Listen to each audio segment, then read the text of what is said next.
Good morning. Welcome back to yet another session of Women's Writing.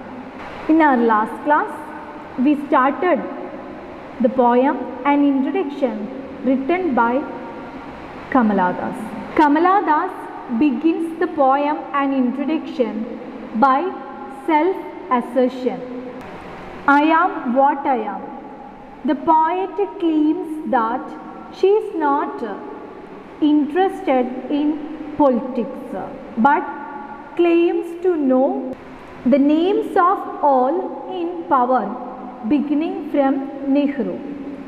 Subsequently, she comes down to her roots. She starts the poem like that, through the self-assertion. I am not interested in politics. I don't know more details about the politics. But at the same time, she declares that I know all the leaders who controlled our country in chronological order. Then she starts to speak about herself. Then she introduces herself. She is an Indian. Her skin color is brown. She is from Malabar. She is far from regional prejudices. She first denies herself in terms of her nationality and second by her color. That's why she wrote, I am Indian, very brown, born in Malabar. After that, she declares that I know 3 languages. I can write in both English and Malayalam. I dream in one language. She reminds, like men, women have also the ability to write, think and speak in different languages. They have also the creativity, intelligence, potential, etc. So there is no need to make any inequality between men and women. When she started to write in English, the people around her, they started to criticize. Why you are writing in English language? It's not our language. Through this poem, she gives a reply to the people who criticized her. She says, language is human beings. It's our own choice. It's our own freedom. We have the freedom to use any language in the world. It has its own limitations. It has imperfections and strangeness. Whatever it is, it's her right to speak, write in any language. At the same time, she reminds, crow is cawing, lion is roaring. We are very familiar with the sounds of storm, trees in wind or monsoon. The sounds of death, funeral pyre, but still we have the confusions and strangeness. But in the case of her language, if you have the ability to read and understand English, definitely you can feel the emotions, because she is sharing her emotions, joy, happiness, all her feelings through her writings. So we are going to start the next line. I think all of you are ready with the page number 51. And later they told me I grew. For I became tall, my limbs swelled and 1 or 2 places sprouted hair. When I asked for love, not knowing what else to ask, for he drew a youth of 16 into the bedroom and closed the door. He did not beat me, but my sad woman body felt so beaten. At first we can go through these lines. Swelled means swollen. Her unhappiness is defined in the next section of lines of an introduction and is directly related to need for freedom. When she was young, she asked for love because she didn't know what else to want. This ended with her marriage at 16 and the closing of a bedroom door. Although her husband did not beat her, we can see that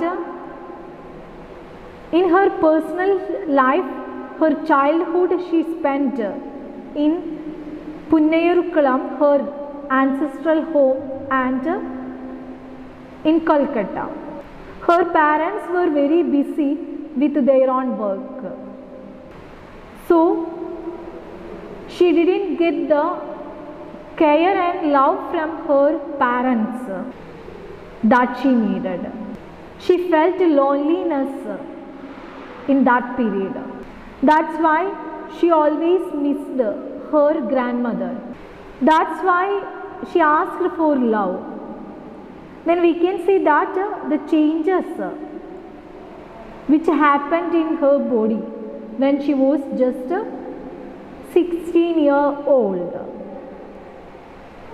So her parents, they started to feel that she is growing up.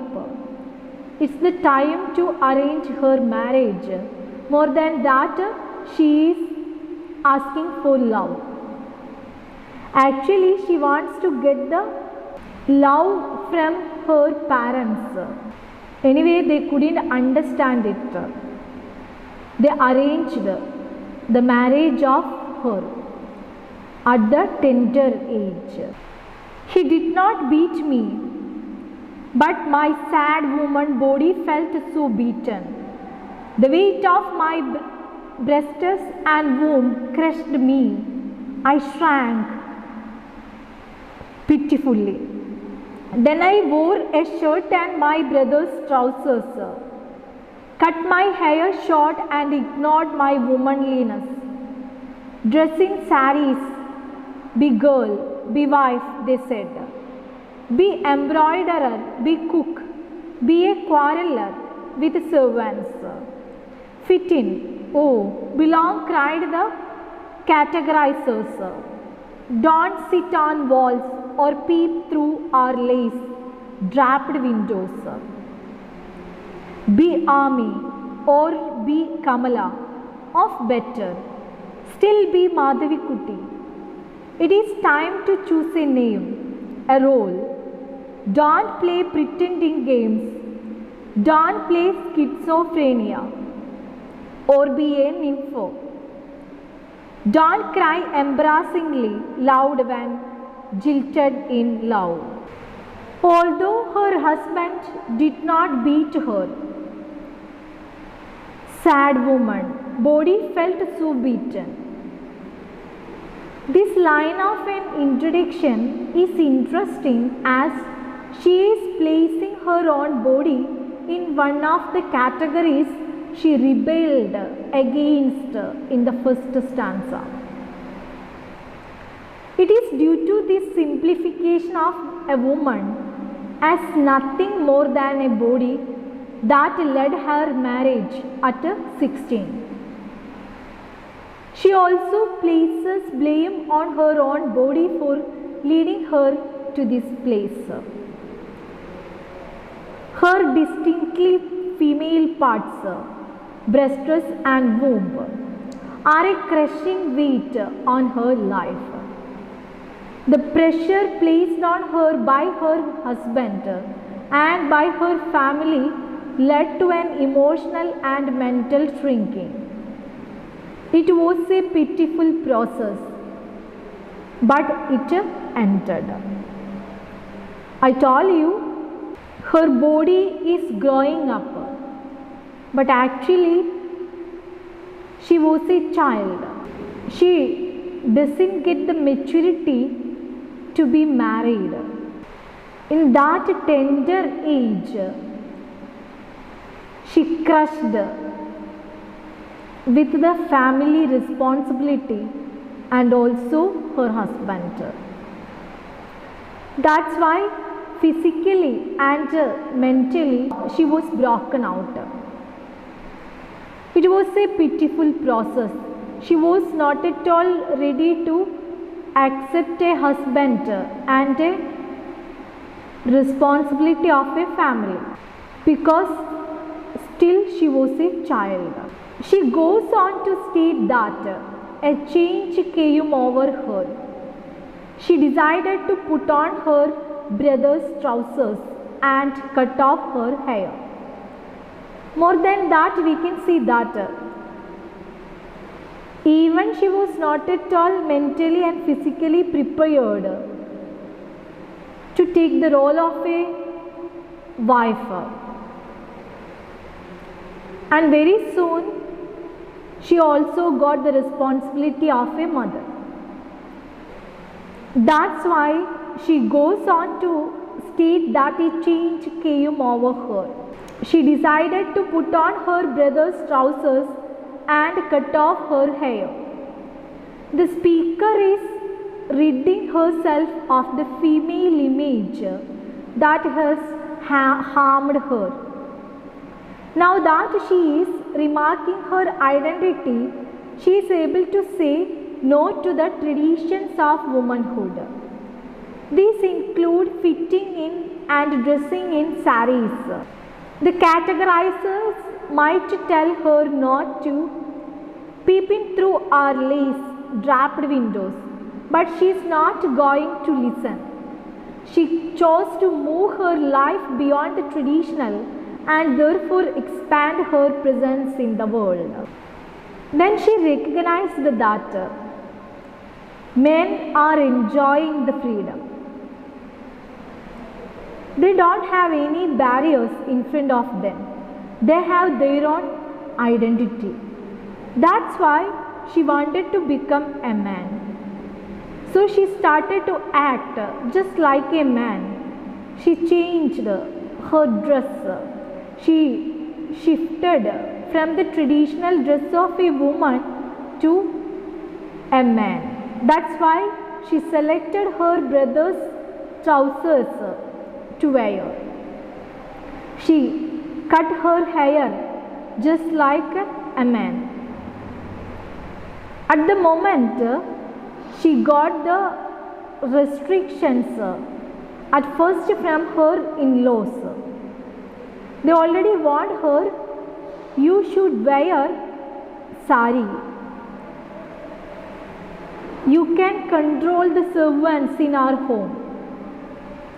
You can learn embroidery works. You can become an expert in cooking.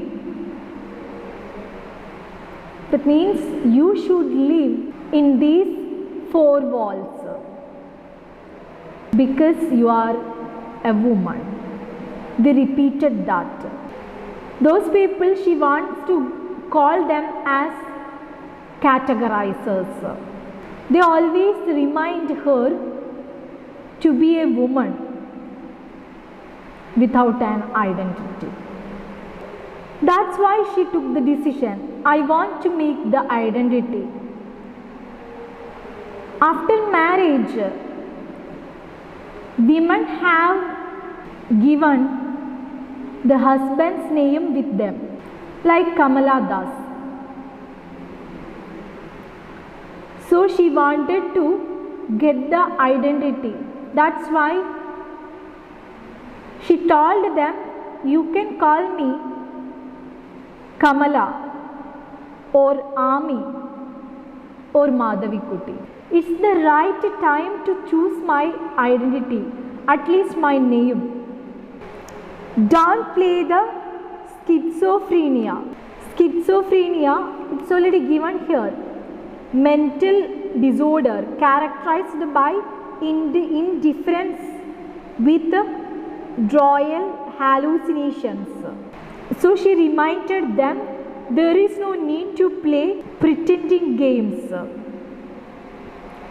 Don't play at schizophrenia. When she wanted to get her name back, her identity, when she declares that I have my own name, you can call me as Ami or Madhavi Kuti or Kamala. At the moment, they started to tell that don't play games in front of us. Don't play at schizophrenia or nympho. Nympho means it refers to a permissive society where women have total freedom. I have no choice. Nympho also means women with a strong sexual desires. So they started to warn her, don't play schizophrenia or nympho. Don't cry embarrassingly loud when jilted in love. Jilted in love means it's already given here. In traditional society, women are not allowed to express emotions. So there is no need to cry or make any game in front of us like this. They are insulting her by her tomboyish nature. I already told you she started to wear her brother's trousers. She started to cut her hair like that. So the society started to question her tomboyish nature. They already reminded her there is no need to play games.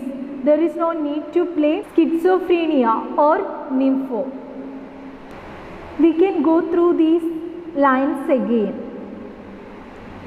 She moves towards her married life. She was a child, although the size of her body grew up. That is, she entered the stage of puberty, yet her soul was immature. As she was still a child, even after marriage, she asked for love. I told you she was not at all matured to be married. However, her husband quenched his own lust on the bed. The poet here not only describes her married life, but tries to narrate the story of every woman in her country. Her griefs and sorrows are the griefs and sorrows of every woman of her country. It's not the story of Kamala Das. At the same time, it is the story of every woman of her country in that patriarchal society. The young girls in her country are forced to marry old men without her having their consent. They are so young at the time of their marriage that they cannot accept that they have grown up. However, as their body parts including the genitals grow up, they have to accept that they are mature now and thus have bound into the nuptial alliance. They don't have the right to make their voice against the early marriage. They were forced to live with their husbands. There is no other way for them. They are not thinking about their mental state. Physically, when they are growing up, their parents are taking the decision to arrange their marriage. The girl, after being married, desires that her husband should show compassion to her and love her. But instead, she is drawn to the bed and made to endure the pains of sex that she is not willing to do. She says that she was not beaten by him yet her womanly body felt to be beaten and wounded, and thus she got tired of it.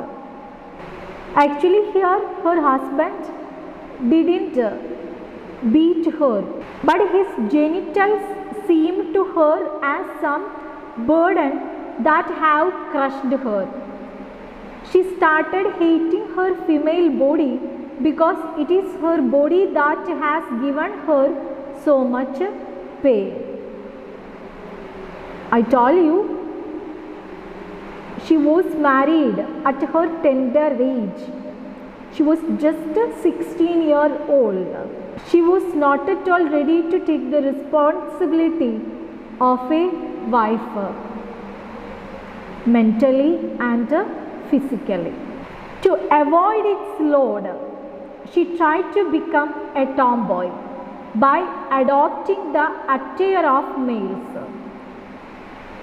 That's why she wanted to escape from her life. So she understood men are enjoying their freedom. They have their own identity. That's why she wanted to become a tomboy by adopting the dresses of males. That's why she started to wear her brother's trousers. But it was not led by her in-laws. They started taunting her. She was commanded to dress in saris, be a girl, wife, embroiderer, cook, quarreler with servants, etc. She was asked not to hide her real self.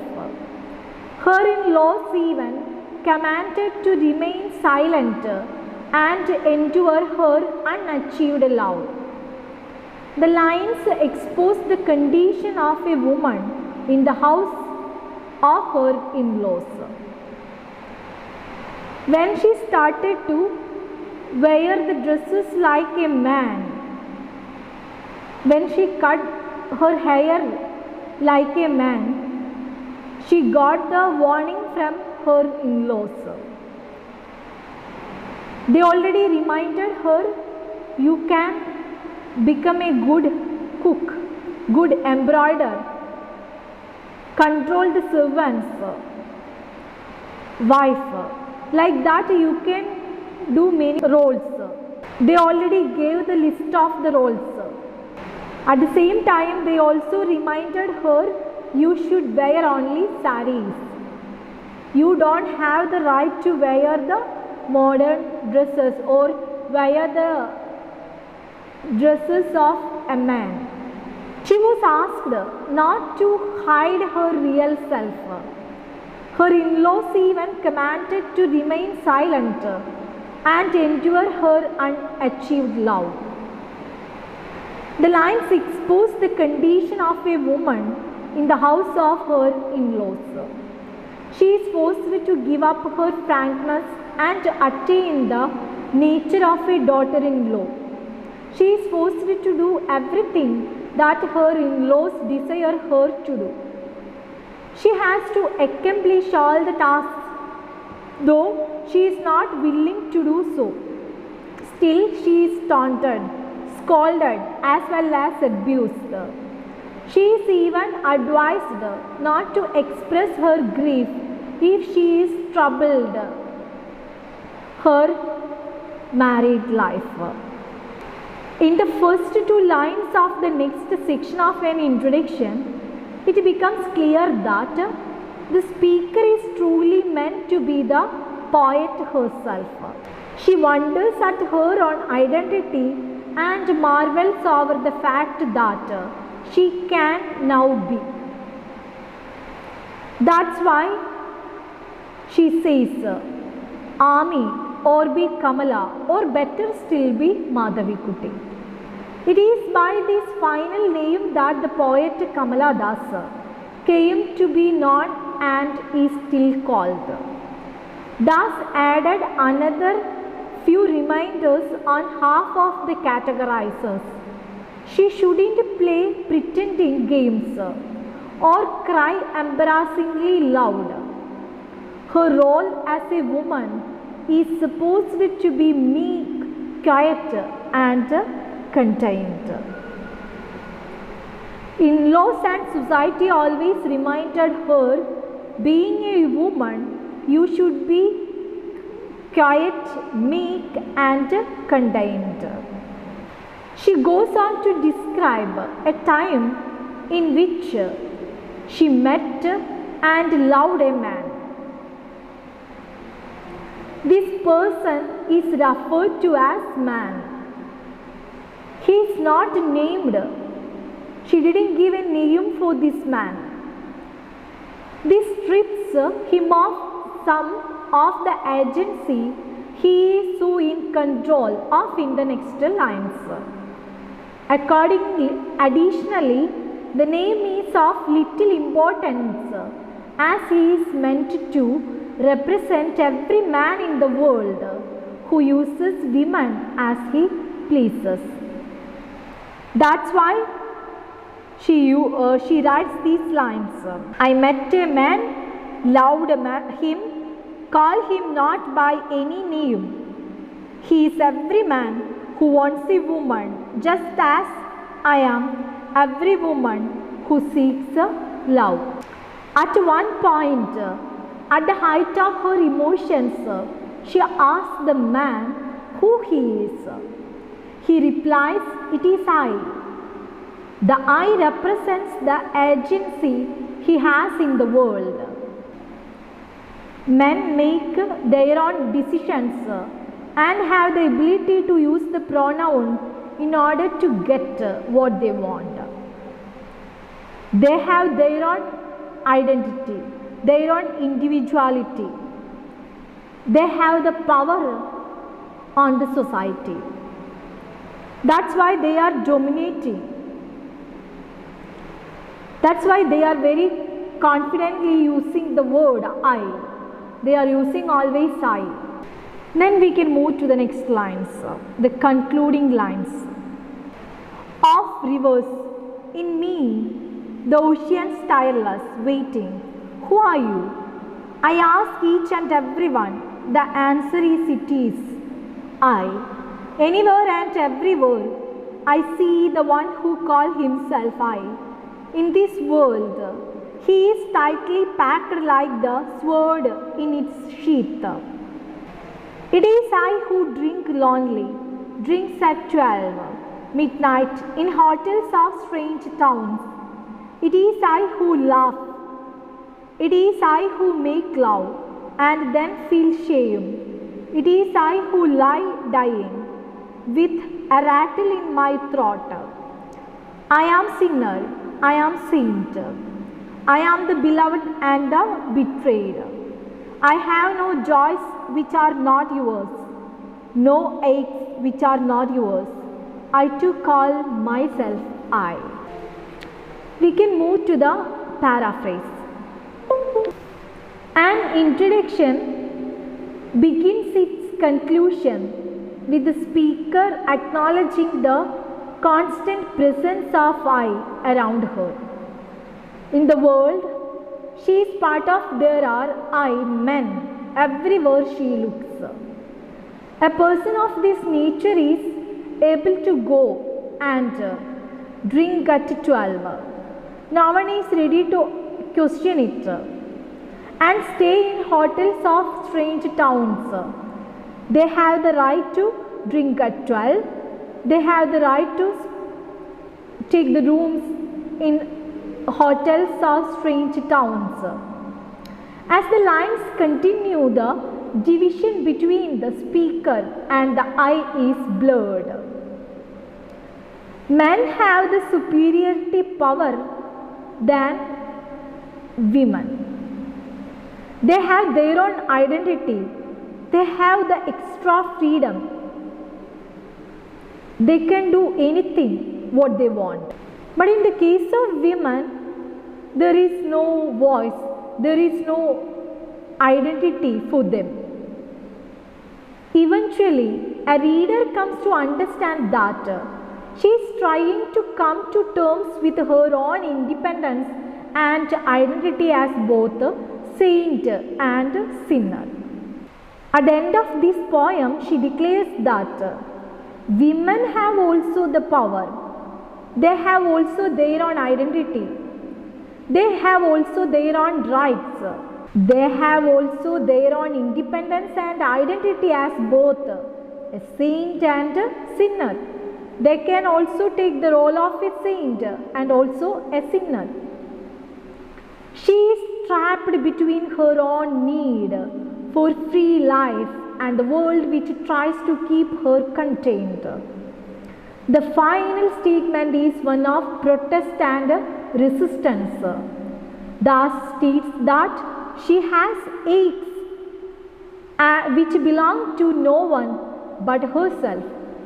Definitely, in the concluding lines, she declares that women have also their own pain. They have also their own identity.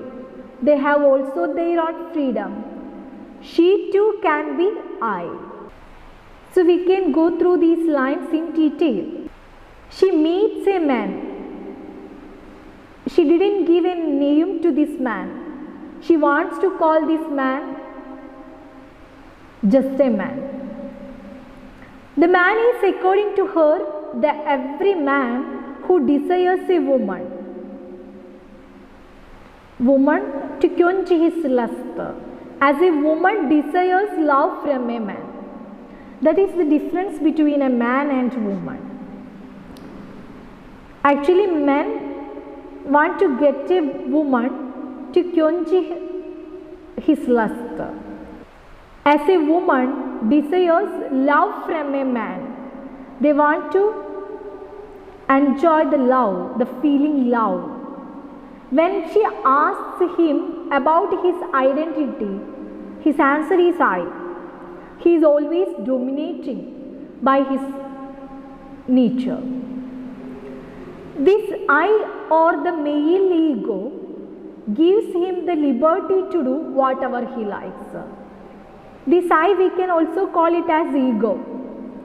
That's why this ego gives him the liberty to do whatever he likes.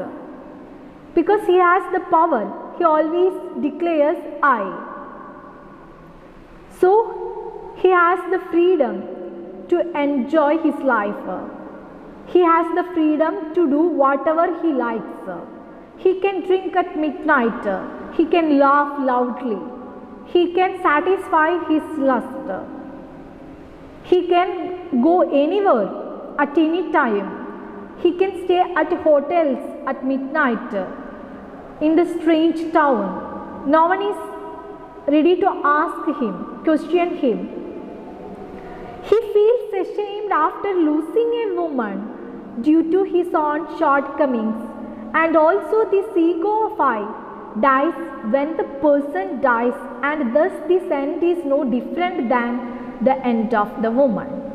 So she reminds us, when a man dies, his ego, his superiority also ends, just like a woman. So there is no difference between men and women. That's why she says, I am sinner, I am saint, I am the beloved and the betrayed. I have no joys that are not yours, no aches which are not yours. I too call myself I. Hence, like him, she can also attribute the title of I to herself. Like man, she is also sinner and saint, beloved and betrayed. She can also do it just like him. She can also sin. She can also do the good things. She can also love the persons. She can also cheat the persons. Her joys and pains are no different than those of men. Hence, she emancipates herself to the level of I. So I think all of you understood the poem well. I also want to speak about the themes in an introduction. Here, Kamala Das explores powerful themes of feminism, equal rights, freedom, and marriage in an introduction. This poem is very clear feminist statement that advocates for free choice for all women. This is in regards to every aspect of life, but the poet puts a special emphasis on marriage. She compares and contrasts the roles of men and women in society and explains for the reader how her life, the rules she is forced to obey, infringe on her freedom. Readers should be able to ask themselves while moving through the poem how, if at all, the things Das is talking about apply to their own life. If nothing matches up, they might ask themselves why, and if some kind of unaddressed or unacknowledged privilege is making their lives better. Through this poem, Kamala Das is sharing her own experiences and also the other women in the society in that period. She reveals all her feelings, emotions in detail. So, it is one of the best examples for a confessional poem. Structure and form of an introduction. An introduction is a 60-line poem that is contained within a single stanza. The lines range from 3 words up to 11 and do not follow a specific metrical pattern. Das also chooses not to use a rhyme scheme. The lines is also vary greatly in length and syllable number. This means that the poem is written in free verse. This style of writing allows the poet to explore various structures and make use of more sporadic rhymes. There are several examples of half rhyme and internal rhyme in an introduction. I think all of you got a clear picture of this poem, An Introduction. Go through the poem well. We will meet in the next class with a new poem. Thank you.